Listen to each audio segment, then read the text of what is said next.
Hello students, this is Vipasha Garg. आज lecture है आपका BFA third year Indian aesthetics, जिसका कोड है 302। तो आज का आपका टॉपिक है ध्वनि सिद्धांत। ठीक है, द ध्वनि स्कूल, ध्वनि सिद्धांत या ध्वनि स्कूल एक ही बात है।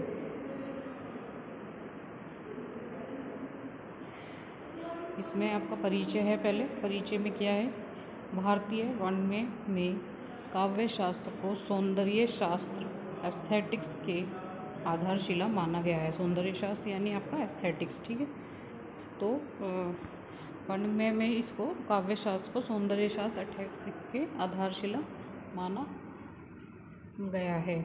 काव्य में सौंदर्य के विविध रूप आते हैं, जैसे अलंकार, ध्वनि, रस, गुण, औचित्य आदि। तो जो हमारा काव्य है उसमें जो सौंदर्य के इन्होंने विविध रूप बताए हैं, मतलब जो विविध रूप इसमें आते हैं वो कौन से हैं, जैसे अलंकार, ध्वनि, रस, गुण, औचित्य आदि। ठीक है, कुंतक ने साहित्य में सौंदर्य की विस्तृत विवेचना दी। कुंतक है जो, उन्होंने सौंदर्य में साहित्य में सौंदर्य की विस्तृत विवेचना दी। विस्तृत मतलब बड़े, उसमें मतलब पूरी जो नॉलेज देते हैं विस्तृत रूप में उन्होंने उसकी विवेचना दी है। उनके अनुसार सौंदर्य आत्मगत है। सौंदर्य की अभिव्यक्ति आत्मा की अभिव्यक्ति है। सौंदर्य दर्शन को दो रूपों में रस और अलंकार माना है ना, यानी उनके अकॉर्डिंग, जो कुंतक हैं उनके अकॉर्डिंग उन्होंने सौंदर्य को आत्मगत बताया है।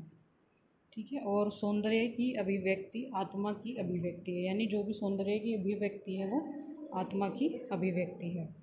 सौंदर्य दर्शन को दो रूपों में रस और अलंकार माना, मतलब सौंदर्य दर्शन को इन्होंने दो रूपों में रस और अलंकार माना। ठीक है, एक बार और रिवाइज कर लेते हैं। भारतीय वाङ्मय में काव्य शास्त्र को सौंदर्य शास्त्र की आधारशिला माना है, यानी जो काव्य शास्त्र है उसको सौंदर्य शास्त्र की आधारशिला इन्होंने माना है। काव्य में सौंदर्य के विविध रूप आते हैं, जैसे अलंकार, ध्वनि, रस, गुण, औचित्य आदि, है ना। तो अलंकार, ध्वनि, रस, गुण, औचित्य आदि।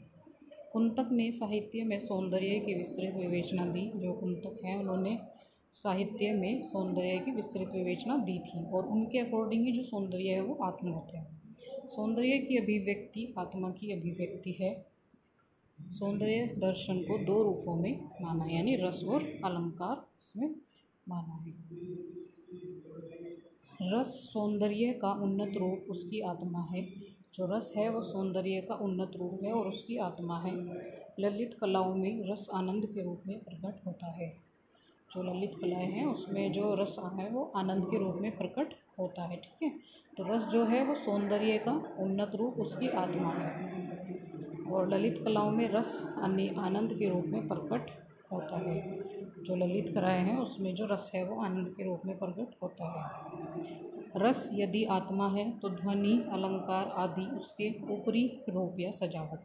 मतलब रस यदि आत्मा है तो ध्वनि जो है, अलंकार आदि उसके ऊपरी रूप या सजावट है ना। मतलब जो ललित कलाएं हैं हमारी उसमें रस आनंद के रूप में प्रकट होता है। रस यानी आनंद, अलग अलग उसके होते हैं वो। ठीक है, और रस क्या है, रस यदि आत्मा है तो ध्वनि, अलंकार आदि। मतलब ये बताया इन्होंने कि रस जो है वो अगर आत्मा है तो ध्वनि, अलंकार आदि, ठीक है, उसके ऊपरी रूप या सजावट। भरत मुनि के बाद से सौंदर्य में रस का बोलबाला रहा। भरत मुनि के बाद से सौंदर्य में रस का बोलबाला रहा है। इसके बाद आया ध्वनि संप्रदाय। मतलब भरत मुनि जब थे तो भरत मुनि के बाद से ही सौंदर्य में रस का बोलबाला रहा। इसके बाद कौन सा आया, ध्वनि संप्रदाय। इस संप्रदाय के अनुसार काव्य संगीत आत्मा की आदि की आत्मा है ध्वनि, है ना। इस संप्रदाय के अकॉर्डिंग काव्य संगीत आदि की आत्मा है ध्वनि। ठीक है, तो भरत मुनि के बाद से जो सौंदर्य में रस का बोलबाला रहा, इसके बाद आया ध्वनि संप्रदाय, और उसके इस संप्रदाय के अनुसार काव्य संगीत आदि की आत्मा है ध्वनि। भरत मुनि के बाद भारतीय काव्य शास्त्र में आनंदवर्धन ऐसे श्रेष्ठ आचार्य हुए, यानी जब भरत मुनि थे उनके बाद इसमें भारतीय काव्य शास्त्र में आनंदवर्धन ही ऐसे श्रेष्ठ आचार्य हुए जिन्होंने मौलिक प्रतिभा का परिचय देते हुए अपनी प्रसिद्ध ध्वनि सिद्धांत दिया, है ना। तो आनंदवर्धन ही ऐसे एक श्रेष्ठ आचार्य हुए जिन्होंने मौलिक प्रतिभा का परिचय देते हुए अपनी प्रसिद्ध ध्वनि सिद्धांत दिया। ध्वनि सिद्धांत काव्य में अभिधा, लक्षणा और व्यंजना के महत्व को स्पष्ट करता है। यहाँ ध्वनि सिद्धांत पर ही विचार होगा, ठीक है। भरत मुनि के बाद तो भारतीय काव्य शास्त्र में आनंदवर्धन ही ऐसे श्रेष्ठ आचार्य हुए जिन्होंने अपनी मौलिक प्रतिभा का परिचय देते हुए अपनी प्रसिद्ध ध्वनि सिद्धांत दिया। ध्वनि सिद्धांत काव्य में अभिधा, लक्षणा और व्यंजना के महत्व को स्पष्ट करता है। मतलब ध्वनि सिद्धांत में जो काव्य में अभिधा, लक्षणा और व्यंजना के महत्व को ये स्पष्ट करता है। यहाँ ध्वनि सिद्धांत पर ही विचार होगा, है ना। मतलब ये ध्वनि सिद्धांत की बात हो रही है, तो बताया कि यहाँ पे ध्वनि सिद्धांत पर ही विचार होगा। अब बात करते हैं ध्वनि क्या है। अभी तक तो परिचय था, अब क्या है ध्वनि क्या है। ध्वनि का संबंध नाद से है। नाद का अर्थ केवल आवाज़ बिना विभिन्नता की सादी सरल घोष या निनाद, है ना। तो ध्वनि क्या है, ध्वनि का संबंध नाद से है। नाद से ही तो है, जो ध्वनि है हमारी उसका संबंध किससे होता है, नाद से। ये आपने शायद पहले अगर आपने 12th में 11th में व्याकरण पढ़ी हो तो उसमें भी था ध्वनि के बारे में, ठीक है। तो नाद का अर्थ केवल आवाज़ बिना विभिन्नता की सादी सरल घोष या निनाद, यानी नाद का अर्थ किससे होता है, आवाज़ से। यानी ध्वनि, आवाज़, नाद ये सब एक दूसरे से जुड़े हुए हैं, ठीक है। तो नाद का अर्थ केवल आवाज़ बिना विभिन्नता की सादी सरल घोष या निनाद। नाद से ध्वनि बनती है।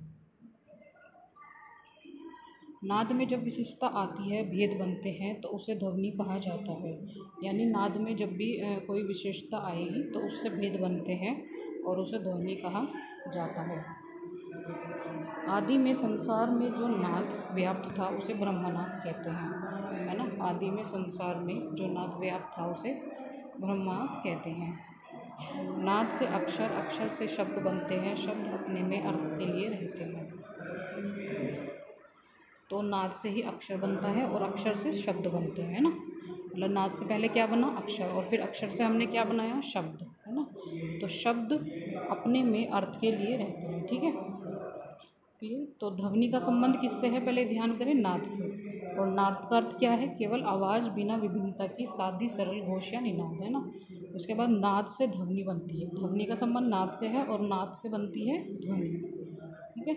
और नाद में जब विशिष्टता आती है तो भेद बनते हैं, तो उसे ध्वनि कहा जाता है ना। ऐसे आप एक बार लाइन क्लियर करके पढ़ेंगे तो आपको क्लियर हो जाएगा कि नाद में जब विशिष्टता आती है तो भेद बनते हैं, तो उसे ध्वनि कहा जाता है। आदि में संसार में जो नाद व्याप्त था उसे ब्रह्मनाद कहते हैं, है ना। और नाद से अक्षर, अक्षर से शब्द बनते हैं, शब्द अपने में अर्थ के लिए रहते हैं। यानी शब्द जो होते हैं उसमें सबके अपने अपने अलग अर्थ होते हैं। नाद के 8 प्रकार बताए गए, स्वच्छंद, तंत्र, घोष, रव, श्वान, शब्द, स्फोट, ध्वनि, है ना। तो नाद के 8 प्रकार बताए इन्होंने, स्वच्छंद, तंत्र, घोष, रव, श्वान, शब्द, स्फोट, ध्वनि, झनकार, ध्वनि, ठीक है। ध्वनि और झनकार साहित्य में व संगीत में महत्वपूर्ण है। ध्वनि और झनकार साहित्य में व संगीत में महत्वपूर्ण है। नाद का उपयोग 2 प्रकार से होता है। अब इस इन्होंने बताया कि नाद का उपयोग वो कितने प्रकार से होता है, 2 प्रकार से, ठीक है। शब्द के रूप में और स्वर के रूप में। स्वर संगीत में आते हैं और शब्द साहित्य में, ठीक है। तो नाद के इन्होंने 8 प्रकार बताए हैं। इसमें स्वच्छंद, तंत्र, घोष, रव, श्वान, शब्द, स्फोट, ध्वनि, झनकार, ध्वनि, ठीक है। और ध्वनि और झनकार साहित्य में व संगीत में महत्वपूर्ण है। यानी जो ध्वनि है और जो झनकार है आपको ये पता है, नॉर्मल है, ये साहित्य में भी महत्वपूर्ण है और संगीत में भी। नाद का उपयोग 2 प्रकार से होता है, शब्द के रूप में और स्वर के रूप में, है ना। यानी हमारे शब्द और हमारा स्वर। स्वर संगीत में आते हैं और शब्द साहित्य में, ठीक है। भौतिक स्तर पर नाद बाहर से उत्पन्न ध्वनि तरंगे व्यक्ति के श्रवण तंत्र में प्रतिक्रिया उत्पन्न करती है। यानी जो बाहर से हमारी तरंगे आती हैं ध्वनि की, वो जो श्रवण तंत्र होता है उसकी प्रतिक्रिया उत्पन्न करती है। यही ध्वनि है। ध्वनि को तरंगों के रूप में मापना संभव है। ये माप आवृत्ति और विस्तार के रूप में होता है। तीव्रता डेसिमल में नापी जाती है। ध्वनि से शब्द, शब्दों से अर्थ बनते हैं। ठीक है, यानी ध्वनि को तरंगों के रूप में ही मापना संभव है ना। ध्वनि से शब्द और शब्दों से अर्थ बनते हैं। ठीक है, इसको आप अच्छे से पढ़ लेना। बाकी जो भी कोई दिक्कत होगी आप जूम मीटिंग में डिस्कस कर लेना मुझसे।